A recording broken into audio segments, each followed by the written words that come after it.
Welcome back. I am Vikas Sharma, working as Assistant Professor in the Department of Pharmaceutical Chemistry, Ramesh Institute of Vocational and Technical Education. Today we will discuss multiple choice questions related to the topic major intra and extracellular electrolytes. It is a part of Diploma in Pharmacy, first year student Pharmachem 1 syllabus.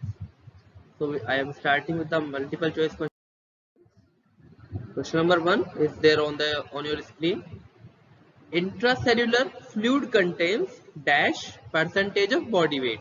आप question को समझें एक बार कि intracellular body fluids जो होते हैं उन वो बॉडी वेट का कितना परसेंट होते हैं। आप एक बार क्वेश्चन देखें कि इंट्रासेल्युलर फ्लूइड कंटेन्स, यहाँ dash fill in the blanks आपको ये फिल करना है, परसेंट ऑफ बॉडी वेट, यानी बॉडी वेट का कितना परसेंट इंट्रासेल्युलर फ्लूइड कंसिस्ट करते हैं, कितने होते हैं। तो इसके लिए आपको यहाँ पर चार ऑप्शन दिए गए। फर्स्ट ऑप्शन है 25%, 25 to 45%, 15 to 45% एंड 40 to 50%। तो जहां भी आपने इलेक्ट्रोलाइट्स की स्टार्टिंग पढ़ी थी जब हमने क्लास के अंदर, तो स्टार्टिंग में इस चीज की बात हो जाती है कि इलेक्ट्रोलाइट्स जो होते हैं बॉडी के अंदर वो इंट्रासेलुलर और एक्स्ट्रासेलुलर, और दोनों का कितना कितना अमाउंट बॉडी फ्लूइड में प्रेजेंट होता है। तो हमने इस वाली क्लास में देखा था, आप सब ने भी अपने टेक्स्ट बुक्स के अंदर देखा था कि last option that is 40 to 50% is the correct answer.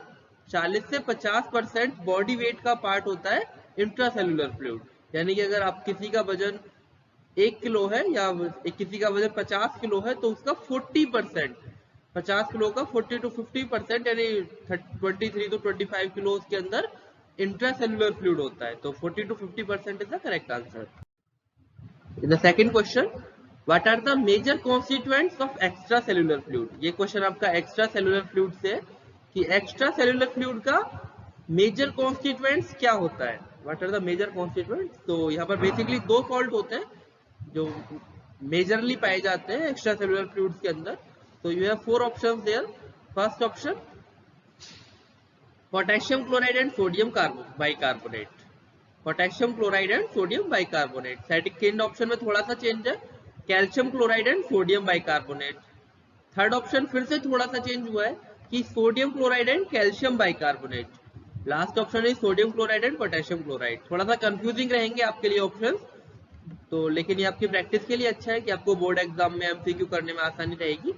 तो आप सबने अपनी थ्योरी के अंदर देखा होगा, टेक्स्ट बुक के अंदर आपने देखा है कि option C is correct for this question. Sodium chloride and calcium bicarbonate are the major constituents of extracellular fluid. The next question, the doses of individual ion are expressed in। तो electrolytes की यहाँ पर बात हुई है। Electrolytes के अंदर major चीज क्या होती है, आयंस होते हैं। आयंस भी दो तरह के आप बोल सकते हैं, थ्योरी में हमने पढ़े थे, कैटायंस होते हैं, एनायंस होते हैं। तो यहाँ पर पूछा गया है कि आयंस का जो डोजिंग दी जाती है उसका क्या होता है, डोज को एक्सप्रेस किस यूनिट में किया जाता है। यहाँ पर आपको चार यूनिट दिखेंगी, मिलीक्वेलेंट ग्राम इन 1 लीटर, यानी मिलीक्वेलेंट ग्राम पर लीटर, मिलीक्वेलेंट पर ml, यहाँ पर थोड़ा सा चेंज हुआ सेकंड ऑप्शन में, लीटर से ml बना है। Third option is millimoles and last option is millimoles पर लीटर।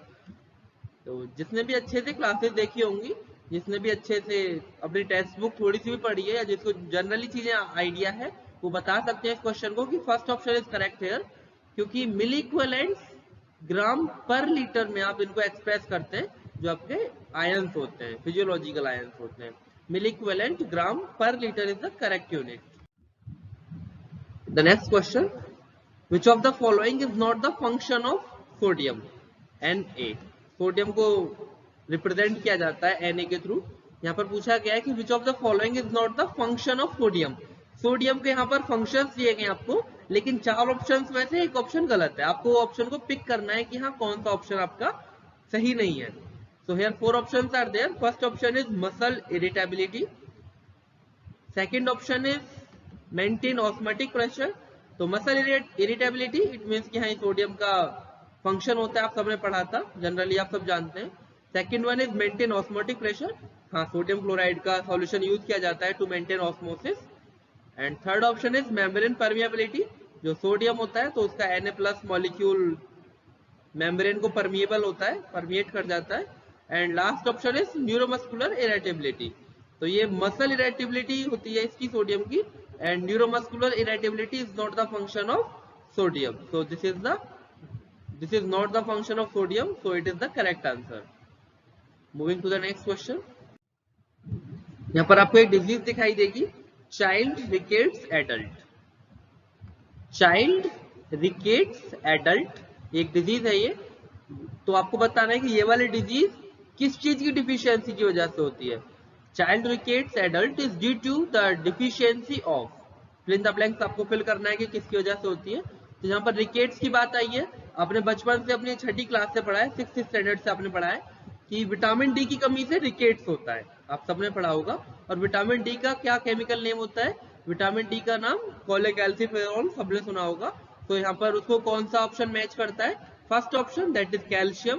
कैल्शियम इज रेस्पॉन्सिबल, जब भी कैल्शियम की डिफिशियंसी हो जाती है बॉडी के अंदर, then it can form child rickets adult. So option number A, calcium is the correct answer. I'm moving to the next question.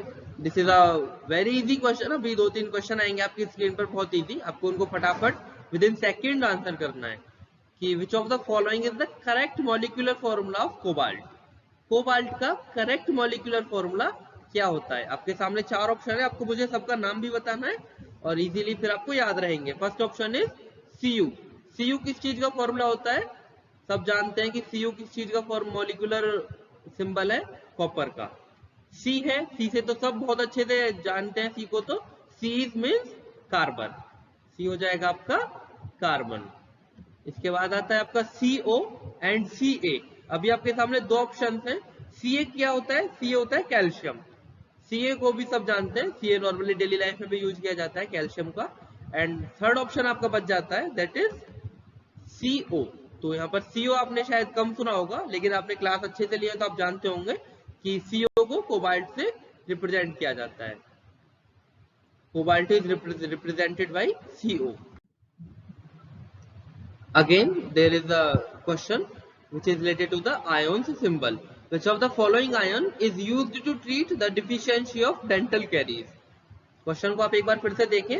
Which of the following ion यानी आपको 4 ऑप्शंस दिए गए जिनके अंदर आयन्स हैं. आपको बताना है इन आयन्स में से वो कौन सा आयन है, कौन सा फिजियोलॉजिकल आयन है which is used to treat the deficiency of dental caries, जो कि डेंटल कैरीज को ट्रीट करने के लिए यूज किया जाता है. तो ये वाला क्वेश्चन आपका कॉमन क्वेश्चन आया है. जब हमने डेंटल प्रोडक्ट्स के ऊपर एक वीडियो बनाई थी तो वहां पर भी ये वाला क्वेश्चन था. Again this is question in the electrolytes के वीडियो के अंदर भी आपको ये वाला क्वेश्चन दिखेगा.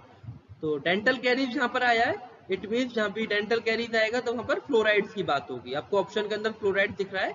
Fluorides are the responsible for the treatment of dental caries. जब भी बॉडी के अंदर फ्लोराइड का लेवल कम हो जाता है तो वहां पर डेंटल कैरीज दांतों के अंदर आपको दिखने लगती है, कैविटी होने लगती है. तो डेंटल कैरीज को ट्रीट करने के लिए फ्लोराइड्स यूज किए जाते हैं. So option B, fluoride is the correct answer. Moving to the next question.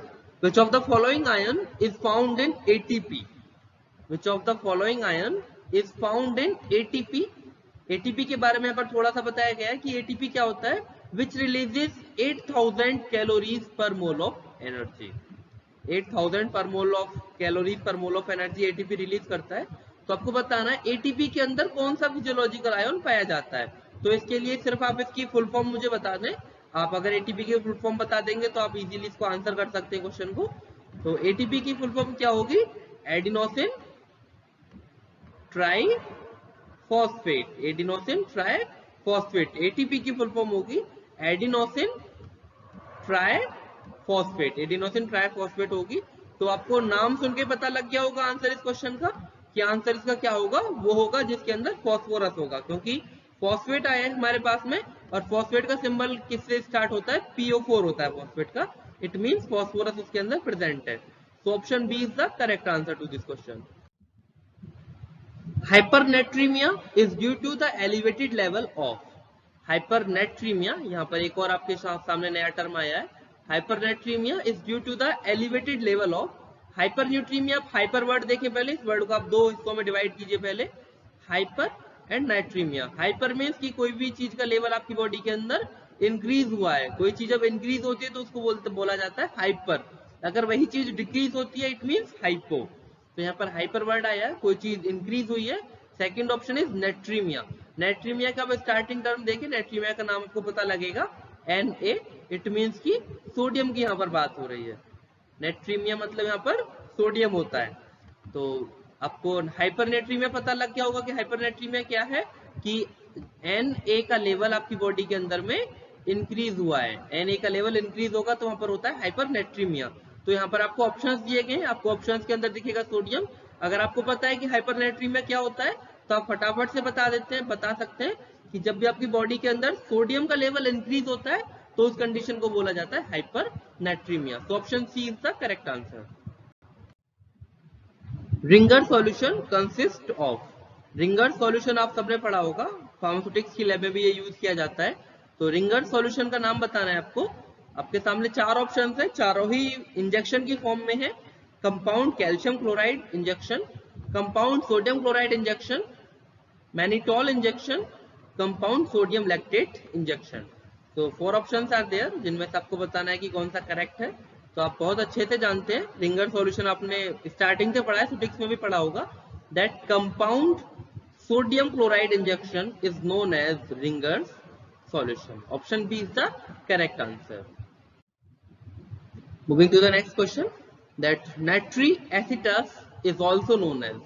Nitric acetas is also known as. तो अभी हमने नेट्री पर बात हुई थी, जो नेट्रियम बोला जाता है। नेट्रियम किस चीज को बोला जाता है? Na, इट मीन्स की सोडियम को। नेट्री मतलब सोडियम। एसिटस की बात आई है कि it means it is related to, जिसके अंदर एसिटेट होगा। तो सोडियम प्लस एसिटस यानी सोडियम एसिटेट। अब आप फटाफट ऑप्शन पर जाइए और देखिए कि कौन से ऑप्शन में आपको सोडियम एसिटेट दिख रहा है। First option is sodium chloride, it is not the correct answer. Second option is sodium lactate, lactate यहाँ पर कहीं नहीं आया है, this is also the wrong answer. Another option is sodium acetate. हाँ, आप इस वाले ऑप्शन को थोड़ा सा सोच सकते हैं, that sodium acetate is the correct answer. It is also known as nitric acetas. कोई भी आपकी कंपाउंड स्टार्ट होता है आपके सिलेबस के अंदर तो उसके मॉलिक्यूलर फॉर्मूला के बाद में सेकंड चीज उसके सिनोनियम ही होती है। तो आप सिनोनियम पर एक बार जरूर ध्यान दें, क्योंकि मल्टीपल चॉइस क्वेश्चन आपके यहाँ से काफी उठ सकते हैं। तो nitric acetas is known as sodium acetate. I am moving to the next question.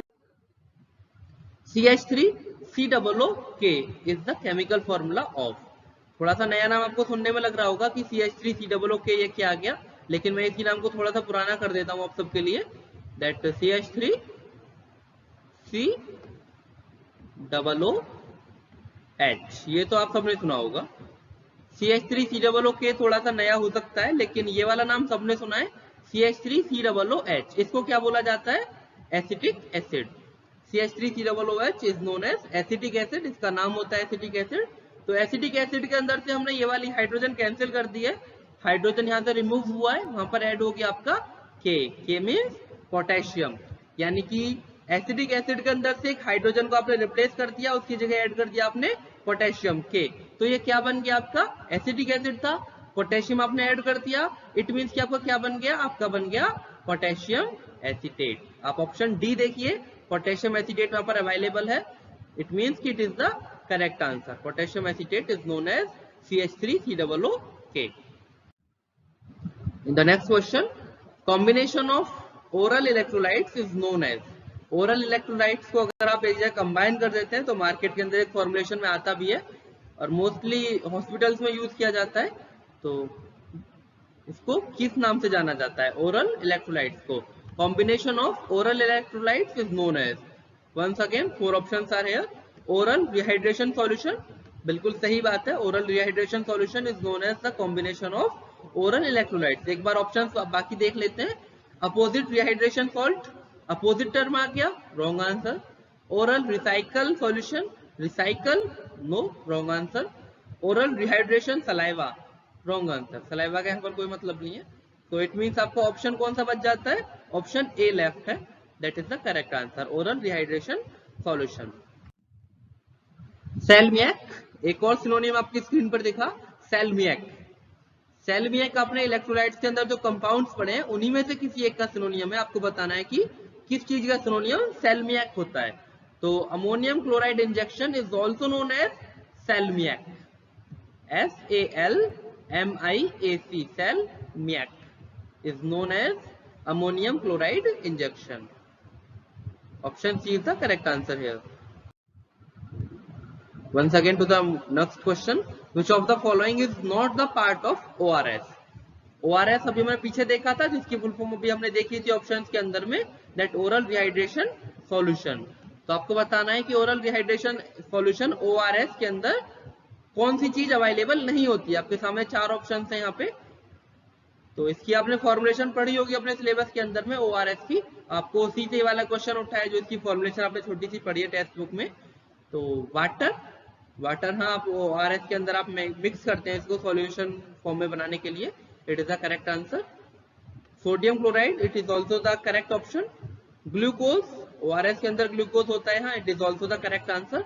लेकिन आप अपने क्वेश्चन में देखिए, which of the following is not the part of ORS, is not the part of ORS। In options में से कौन सा ORS का पार्ट नहीं है? लास्ट ऑप्शन आपकी स्क्रीन पर बचता है, that is sodium chloride, sodium hydroxide. Sodium hydroxide का दूसरा नाम भी होता है जो आप कॉमनली डोमेस्टिकली घरों में देखा जाता है, caustic soda. Sodium hydroxide is also known as caustic soda. इसका ORS के अंदर कोई भी रोल नहीं होगा। So this is not the part of ORS. Option D is the correct answer here.